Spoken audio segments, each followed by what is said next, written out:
debate who's timekeeping someone. They don't time. Take time. You are the slave, right? Okay. Slave must do anything. Okay, go.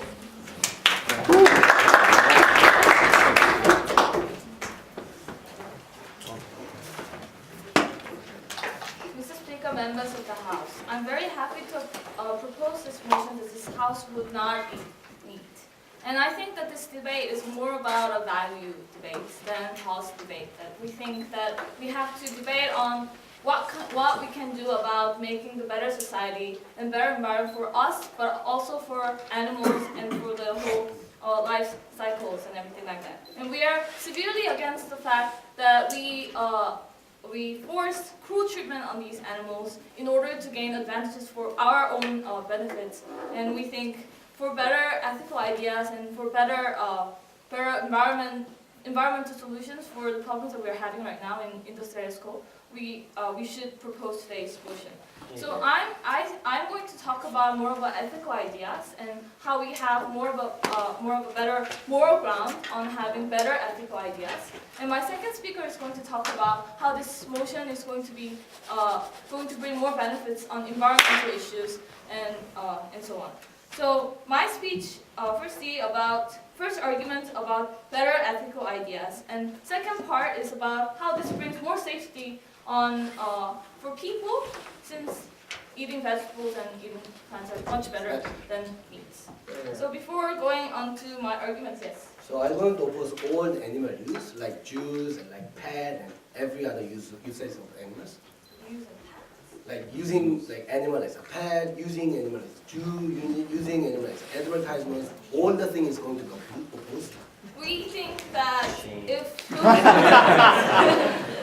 brings cruelty on animals, we're of course against that. But we think that today we're talking about how we should protect these animals from being used by these only people's benefits, and we think that we're on a better moral ground. So let's go on our first argument about how we have better ethical ideas. We think that eating meats and animals involve very cruel treatments on animals. That they're firstly captured and they can be brought up, they can be raised in farms. But firstly and then they're caged in small spaces where they cannot move freely. So this actually lacks their freedom. And secondly, we force them to eat their own species to make themselves fat and sell a product for us to eat them. And we think this is actually very ethically wrong to do that for certain these species. And thirdly, at the end of the day, we kill them through cruel treatments. We say that these cruelty and making them feel pain, these things are avoided these days in the status quo. But we think that still this is unethically not right, because this has been the purpose of their being at the end of the day. And even though animals don't have consciousness and they don't have language to use, we think that this is not ethically right to actually treat them in this way. We think that we have to accept the fact that we don't have rights over animals. We think that allowing people to eat animals actually admits that we have superior power over animals, and we think that that's not right. Because we think that humans, as a conscious person, we have to be a bigger person and responsible, and because we have consciousness, because we have language that they don't have, and if we notice them, if we find them as a weak being, and we have a bigger mind to accept them and give them more protection. Yes. On the one hand, you say we're superior because we have language and we can empathize. On the other hand, we should treat them equally.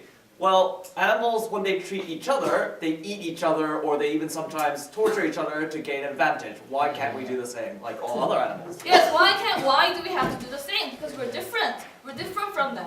We know that we actually understand their creatures, and we understand and we value their life beings. And we think that in order to follow the philosophy and actually to show that we're that philosophy, I think we strongly have to promote this motion.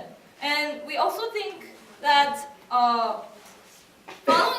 following that idea, we think that this ethical action brings better lessons for next generations as well. That we constantly worry about animals and how they end up in instinct and how they die out.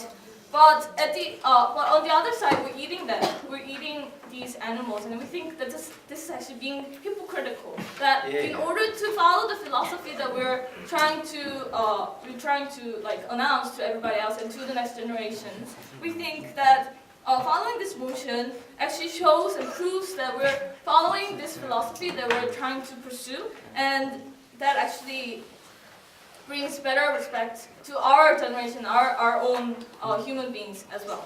And secondly, about safety, I think that we think it's much better and it's much healthier to not eat meat. And Korean traditional dish has been usually only around vegetables and not many meats. And this ended up people living longer than their age expectations. And plus, we're very used to well-being lifestyles, and we want those people being fit and having better, healthier life. And you will be all aware of the fact that to make yourselves healthy, the diet is the most important thing that you have to take care of. And we think that not eating meat makes you be healthy, and not only healthy physically but also mentally, because you're following your ethical and moral ground, which is to be encouraged. And research shows that eating habits when you're young, that actually affects for the rest of your lives eating habits as well. So if we can promote more vegetables and more plants and not meat at the younger age of kids who will be affected by this motion, I think this will actually bring better chances for them to have better, healthier lives in the next life as well. I mean, in the next future times as well. So, we think that we are very proud to propose this motion on a very moral ground, and we think that these ethical ideas should be promoted even more. Thank you. The speaker spoke for 7 minutes and 21 seconds. The House thanked the Prime Minister for her speech, and now invite the leader of the opposition.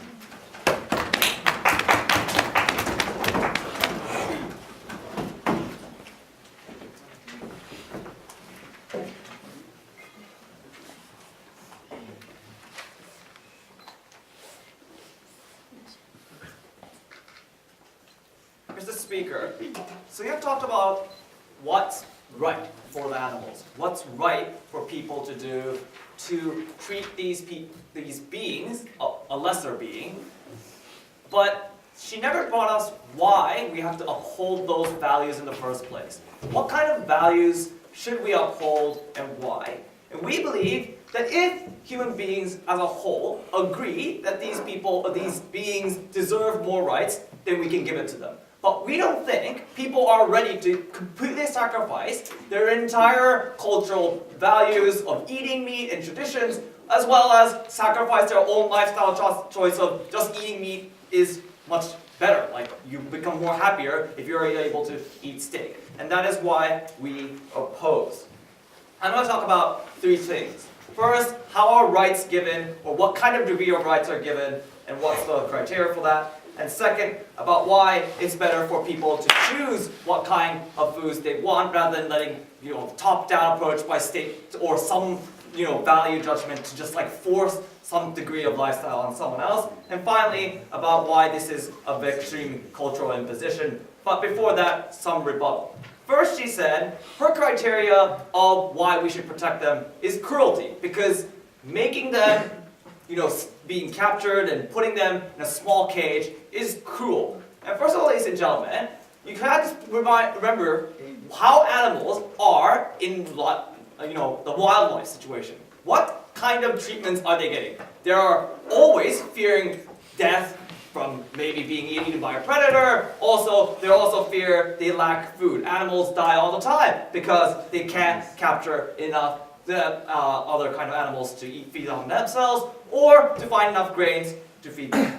But we think that if these domesticated animals are given food and also being protected from wildlife, I don't think that is too cruel when you compare to the environments they are experiencing outside of the cage. No. So we don't accept this fact that they think that this treatment is cruel. Same thing as eating. Like, these animals have a potential to be eaten all the time. Why is it that when we eat them, it's cruel? And in fact, we eat them in a far more humane manner because we usually, anesthetize them before they die, and then cut them down instead of wild animals completely making them bleed to death and dying in a very cruel manner. So this, in terms of cruelty, it just doesn't stand. Furthermore, and then they said it's unnatural. It's these animals are dying in a manner that they didn't want to.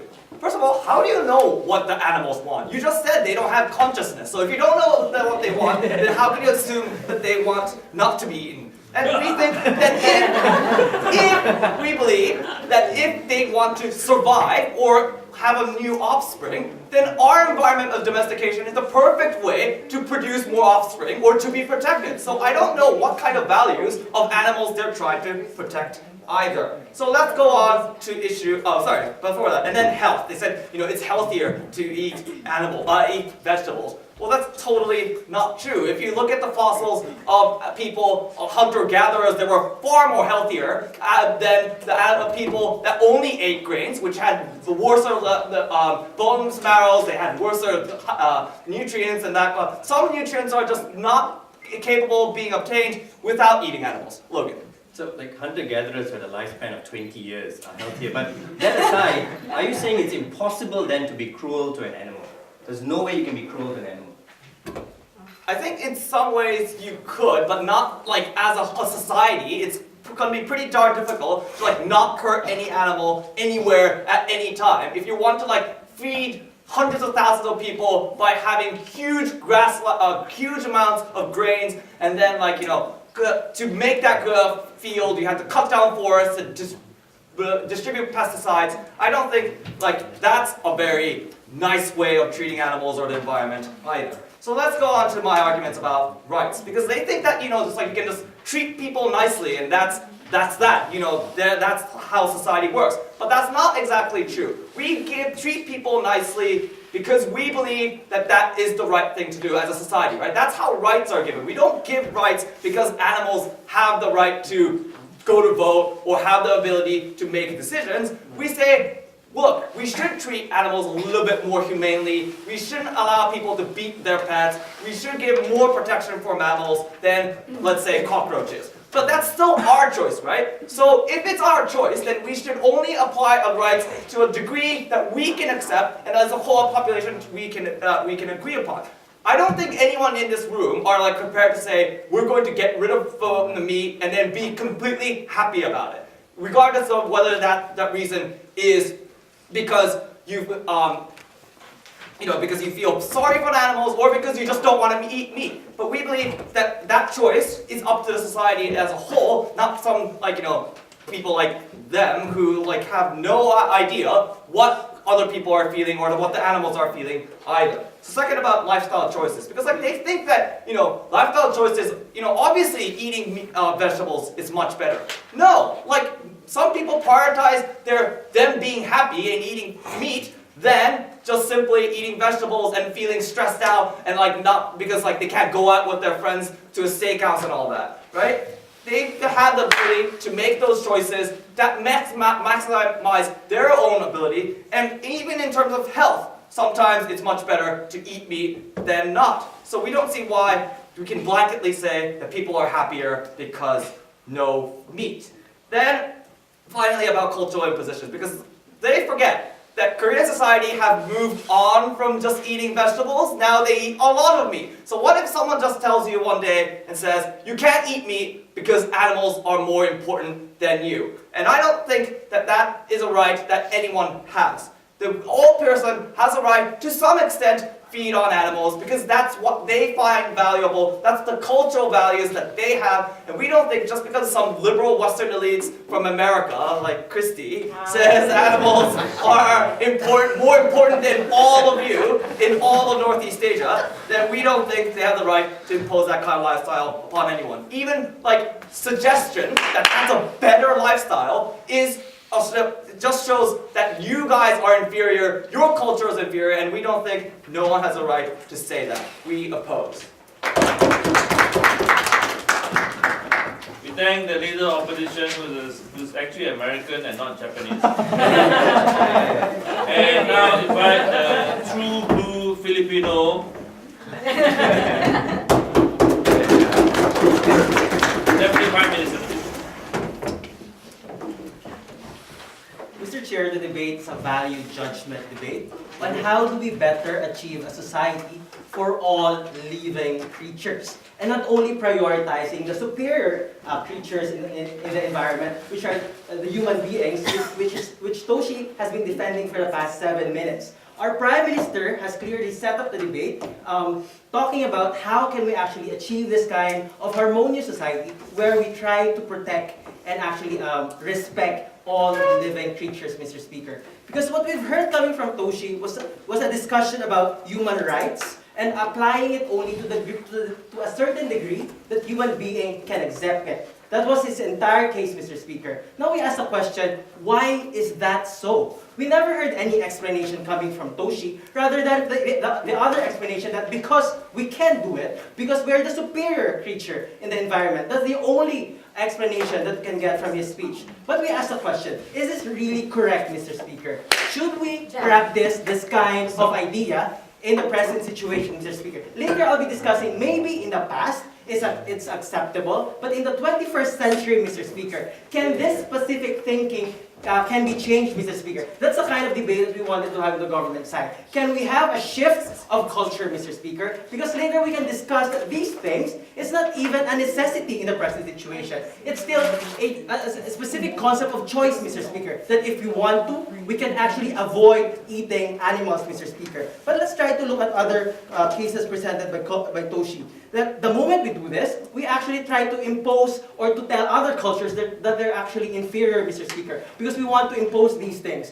On the first level of rebuttal, we're not really proposing anything, Mr. Speaker. Second, it's not even, the message is not about making other cultures inferior, Mr. Speaker. What we're trying to do is making them responsible to become the bigger person, Mr. Speaker, in order for us to promote what we're trying to promote since time immemorial, which is your animal rights, Mr. Speaker. Something that we feel that can be better achieved in this specific situation that we're trying to assess. Yes. Why is it a bigger person if you have no idea what the animals are feeling or what they want and just somehow impose your own kind of, empathy and values upon animals as well? It's kind of weird, Mr. Speaker. Toshi a while ago have been talking about we should care for the animals. That we should actually pet them, make sure that we feed them, because they have all of those rights. And then we can ask the question, so why should we kill them and eat them, Mr. Speaker, if those are the kind of things that we wanted to give to those particular animals? At the end of the day, what we're saying is that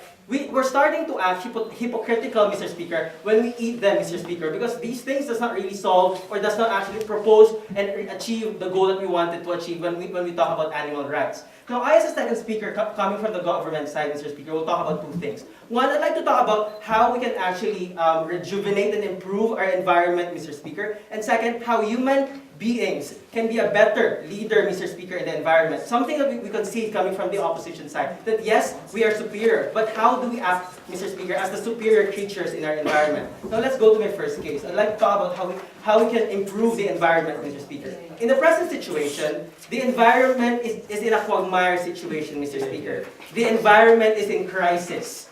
We've been having increasing number of endangered species, Mr. Speaker. We're losing them because we like eating them, Mr. Speaker. The operative word there is like, Mr. Speaker. We don't really need to eat them, but we like eating them. Let's take, for example, let's go to Toshi's country. They like the whale sashimi. Endangered whale. The Norwegian thing. I'm this prime, Mr. Speaker. So what we're saying is that these things, Mr. Speaker, are happening because of our choices because we want to feed in, because we simply want those things, Mr. Speaker. And the point that we're trying to say there is that because of the things that we like doing, Mr. Speaker, we compromise the environment. So what we're saying coming from the government side is that in this kind of age, Mr. Speaker, that we've already improved our situation as human beings, might as well improve also the condition of the environment. Something that we feel that if we stop eating animals, we can actually do something about the very problematic environmental situation that we have. Because it's a choice, like Toshi was saying a while ago, Mr. Speaker. And we want human beings, Mr. Speaker, to choose not to eat animals because we can survive. Now the question there that Toshi has been asking a while ago is that why? Something that I'd like to talk about in my second argument, that because we are the leader in this environment, Mr. Speaker, and we can be a better leader the moment we do this kind of proposal coming from the government side. But before anything else, yes, Toshi. So if we stop, hunting or gathering fishes or whales, and they get out of control and they get overpopulated, we still not hunt them because, I don't know, the environment is not important anymore, we care about our sentiment of not killing them. What's your priority there? The goal a while ago was really clear that we just simply want to have a more better environmental situation, not only for human beings, Mr. Speaker, but also for animals. So the question there is why? Well, the answer is simple. Because we human beings are the one promoting animal rights, Mr. Speaker. Now, how do you best forward this kind of advocate that we have, Mr. Speaker? Is it in a hypocritical way that Toshi is defending that, yeah, we can pet them, feed them, but at the end of the day still kill them, Mr. Speaker? Yeah. What we're saying is that no, there's a better way that we can do it. We've already improved our situation. We can even clone food that would taste like whales, Mr. Speaker, or taste like meat. Why not do those things? Why not help animals achieve their animal rights in full potential, Mr. Speaker? Something that we're saying in the government side, that these things are possible if we choose them, Mr. Speaker. Now the question there that we wanted to ask, why should we choose this kind of situation? Because Toshi said that we don't know what animals want, Mr. Speaker. We say that, like my Prime Minister said a while ago, because we're the bigger person, Mr. Speaker, we need to be the one making this kind of decision. Because at the end of the day, we don't really need to eat them, we just want to eat them. Now, if we want not to eat them, Mr. Speaker, it's also possible. If we try to instill a culture of not eating meat, it's also possible in our situation, in the present situation, in the status quo. Something that we're saying that the moment we try to do this, and the moment we do this in the present situation, Mr. Speaker, the goal that we've been talking about a while ago, which is creating a harmonious situation for all living creatures, is actually possible. Because at the end of the day, if we ask the question, why do we do these things? Why do we like eating them? Because it's our human urges, Mr. Speaker. But the point there is, can't we control our urges, Mr. Speaker? We say it's possible. And the moment we do this, we also teach ourselves the concept of discipline, Mr. Speaker. That there are things that we can make ourselves avoid doing for a greater cause, Mr. Speaker, for a better environment. Hence, what we're saying is that it is possible, Mr. Speaker, to eat meat because it's a choice, and we become a better leader in the environment, and we create a better environment for all living creatures on that particular note. Thanks. I thank the Deputy Prime Minister, whose country is very popular for eating suckling pig. And now I invite Mr. Anaconda. Mr. Speaker, things make me really confused from government team. There's two things, right? Firstly, they said this is not practical debate, this is a value debate, right? But Logan next does POI. How can you guarantee people is not going to make cruelty when you just pasture the cow in the field? If you cannot guarantee that this is not value debate, that is the practical debate, right? Secondly, they said human cannot do anything about that because even if human is bigger person, you must follow the nature law. But they want to impose the thing they made at the first place, animal right. That is made by human being, not by the nature law. They said if you are bigger, if you are intelligent, you must protect other people. I don't think that is true. Because I think dolphins, which is most intelligent like animals in the world, they eat fish. This is the same thing they do in the nature. Even monkey, which is most intelligent monkey, right? They kill their friends. I think that's nature. Animal is nature thing in the world. I don't think why they propose something people has a greater responsibility over any other animals. I don't think that is a nice approach they can make in today's space. Since I think no one loves animal too much, right? With that, I have two arguments. Firstly, I'm going to talk about why this is really nature way to the people who eat animals. Secondly, I'm going to talk about why the making cages and put the animals in there is better for life of the animals. And before moving on to my first argument, I'm going to rebut some of the cases from them. They talked about culture, right? Culture is nothing. They are not degrading culture because they just said you cannot do this. I think that's a degrading, right? In Korea, if you're making a table for your ancestors, if there's no meat, you are going to blame. You will meet Satan in your afterlife. And later days, Logan told us you should stop this because it's an animal right. I think that is a degrading human beings culture, especially Korean peoples. How can you say this is not degrading culture, right? I don't think you guys have any other stance, right? Then they talked about this is the problem environment. I think this is the problem when you abuse animals, right? If you're making big cages, you put a lot of animals in there and never let them out, and making a lot of shed in the field, that makes maybe environmental problems, right? But we oppose that. We oppose factory farming, we oppose any other animal cruelty. But the thing is, if you just do pasturing, pest trolling, and the nature way raise the animals, I don't think there's the big environmental problems, right? Then they talked about we are the leaders. I don't think this is true. Just because you are leaders, you must protect other peoples. Then what about the tigers and lions? I think they always eat other animals. Why lion and tiger is different with us, right? Then if you really like animal rights, why do you kill cockroaches? The thing is, animal rights is based on human needs, right? That is why you must protect the culture, you must protect the people's eating their choices. This is the thing we must propose in today's debate. NPR. Sir, Yes. tiger eating meat and humans eating meat is different because we don't need them, we want them. And don't you see the difference between them? And we're being very greedy on the fact. I don't think people just can live without satisfying themselves. Maybe you think this is better because you don't have to eat meat. But the thing is, there are a lot of cultures you must defend by eating animals, right? Because some people die when other people shaming your cultures, right? Making bomb in your body and kill the other people just because they are degrading my cultures. That is why I can live without meat, then your culture is perfect and you as a human being. I don't think that's a nice thing you can talk about as intelligent people in the world, right? First argument, nature to eat. We oppose cruelty. Factory farming, I think this is growth. And I oppose that thing. But we believe animal is nature, right? Like I said, lion eat gazelles and tiger eat monkeys and any animal eat animal.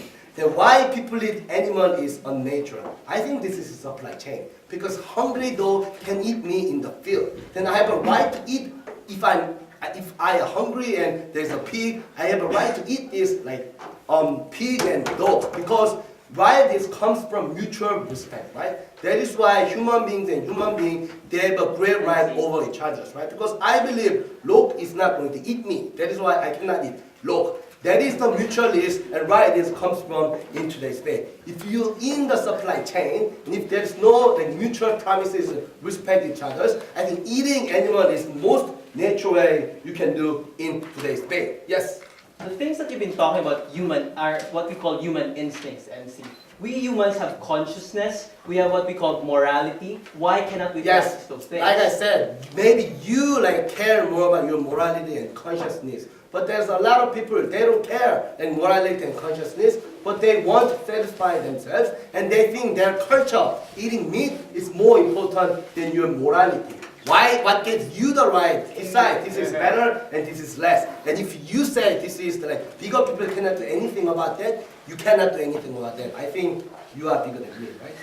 Same type of the people. Moving on to my second argument, domesticated is not bad idea, right? Instinct of animals many times producing and protecting their offspring. What is the examples? Penguins, they sacrifice their food, their skins, and they freeze die on the street because they want to protect their own offsprings, right? Turtles produce thousands of eggs even if that eggs can kill you, because they want to produce more spring. What if the spider? They let their like kids and children eat them because they want to protect and produce more offspring. Then why our policy is helping them, right? Because if you being the prisoners, we protect them from most dangerous period, right? If you are babies, there's nothing to protect you. Maybe you can kill themselves and your offspring cannot erase. Secondly, they can live and help by human safety. And thirdly, we can remove and protect from natural enemies. That is why we can make them more produce their offspring in the more safe manner.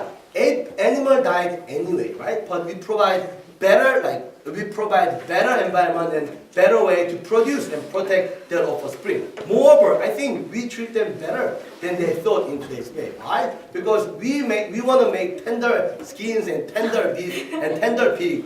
We make them listen classics. I never listen classics, but they listen Mozart, Beethoven, everything, because we must make them non-stressful. And sometimes we massage their whole bodies because we want to get more tender like skins. I don't think where they live, factory farming is the problem, but we never just treat them as in the factory farming. That is why our policy is helping in some part of the way, making their offspring better and their lifestyle better. Mr. Speaker, if their stance is bigger people cannot do anything about that, they cannot impose any right they think the perfect to our team and to you. If you feel secure and satisfied with your eaters, you must vote for opposition. Thank NC's for his speech. Now invite the government brief.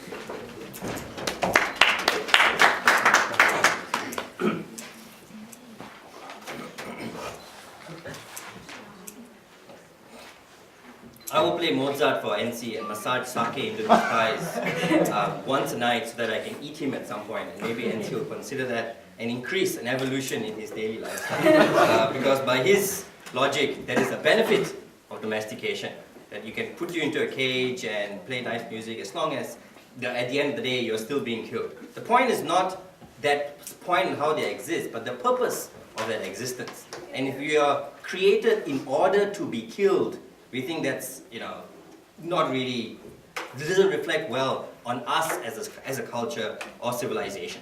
So in today's debates, I think basically the debate is about limitations on people, right? Because we all agree that you can't talk to animals, you don't really know what they want. But what we know is what we want and how we behave. And we disagree with them that human beings don't change or evolve, because they themselves agree that people have come to some level of evolution and civilization. The point is, where should we limit human values and behavior, and what are we giving up in exchange for those things? So I'm going to talk about human rights versus the law of nature and show you why they don't really have a position.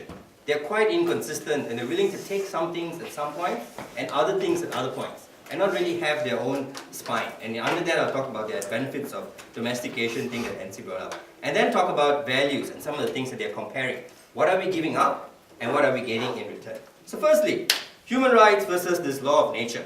They say animals don't have any rights whatsoever, we need to follow the laws of nature, right? Oh no, sorry, she's right. They didn't say that. They said we're opposed to cruelty to animals. So we want all animals to live in a free and open space and run and enjoy their lives. Except we will kill them at some point and enjoy them. Because why? Because they taste better if they live free and in an open way. Right? Firstly, we say that that's not what happens. If NC can get up and say, he accused me of wanting to make this debate about practicality. I didn't. I just asked them whether they have any limits of cruelty. Right? If he wants to make this debate about practicality, he needs to show that that actually happens in the real world. It does not. The vast majority, like 99% of all animals that you consume, grow up in a battery farm. And that's because of the second argument that he was making, that it's important for people to satisfy themselves. That if human beings should seek self-satisfaction, and if I'm satisfied when I can pay $1.99 for a McChicken, that chicken did not grow up on a free range. Okay, that chicken grew up in an apartment the size of this podium, right? With 700 of his family members in it. Okay, that's where, okay, not 700, maybe like 700. Really small chickens, right? Of their family members in it. Okay, so he can't say it's really important to satisfy human beings and we can do whatever we want, but then animals need to be all this free range. If you concede that at some point there are things that can be cruel that you do to animals, then you must concede that creating an animal just so it can be consumed, that tenderizing its meat so that it tastes nice to you, so injecting it with hormones so that it's better for you is cruel. None of those things were done for the benefit of that animal. And I don't think you need to be able to talk to that animal to know that. Yes, Tosh? On the one hand, you say we can impose values of us about feeling better if we treat animals better. But on the other hand, why can't you impose the same values of eating them or putting them in a factory farm? If you accept that animals don't have any kind of innate will to either way, then why? Your question doesn't make any sense. Can I just go on, or are you just No. gonna sit me down? We're up for imposing consistent things. We say treat living beings the same way as all living beings, right? If a living being doesn't, we make the basic assumption that things don't like to die, so you don't kill them. That's a very simple sort of basic assumption. Their assumption is sometimes it's not bad to treat them badly because in nature they do things to themselves, but in other times it's bad to treat them badly because we don't really like to treat them badly. We say you can't do those things. You can't say in nature animals kill other people and other animals. In nature they have intersex species with animals too, right? But they will say no, you shouldn't do that to animals. You should treat them cruelly. You can't draw these distinctions. It's either you believe animals have no rights whatsoever, or you believe that they have rights and therefore shouldn't treat them cruelly, right? You can't say sometimes yes, sometimes no, because that means you just don't know, right? And that's why his whole benefits of domestication also doesn't make sense. Because you can't at one point say, we're going to have the laws of nature, treat animals as nature and as they are in a normal, natural environment. But then, no, we want to domesticate them to improve them, to let them become better within this level of nature. You can't do those things. You can't say at one level we're going to sculpt nature and make it better to serve our purpose, but then justify it by saying actually it's just nature, right? Because that's a contradiction. The second thing is, so we show that the whole notion of we are far more consistent on how we appreciate the rights of animals. The second thing is on this notion of values. What are we gaining and what are we giving up? We say as a human society, you become more ethical. As a human society, you take leadership in the environment, which is the point that wasn't addressed. As a human society, it's safer, it's healthier for us to do these things, right? So principally, you're going to get more benefits. They say, well, no, there's two things you're going to give up. You're going to give up culture and you're going to give up choice of individuals. Firstly, we think the whole cultural thing is way overblown, okay? Most